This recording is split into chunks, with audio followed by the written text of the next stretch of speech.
Jeg er 36 år gammel, og jeg er single. Jeg bor alene. På et splitsekund, så mister jeg al form for selvstændighed.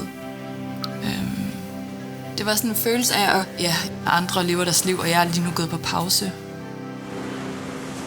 Jeg kan huske, at jeg havde den der vrede, jeg bare lyst til at komme ud med den. Så jeg spørger min mor, om hun ikke har et eller andet, jeg kan ødelægge. Og hvor hun sådan, jeg har nogle kartofler. Fucking lortekraft! Mine forældre synes, det var lidt mærkeligt. I 2 måneder fik jeg aftensmad fra Det Kærlige Måltid, som blev lavet af frivillige. På det tidspunkt, der havde jeg ikke kræfter eller overskud til at skulle forholde mig til, hvad skal jeg have at spise? Har jeg lyst til at spise? Så det her med, at der bare var nogen, der kom med noget dejlig mad, gav den her følelse af selvstændighed. At nu kan jeg passe lidt på mig selv. I dag der er jeg raskmeldt, og jeg har fået en kæreste og flyttet sammen med ham, og vi venter vores første barn. Så det er endnu et nyt livskapitel, der er startet nu, så han sparker.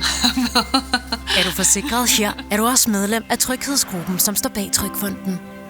Trygfonden er med til at støtte Det Kærlige Måltid og hundredvis af andre projekter i hele Danmark.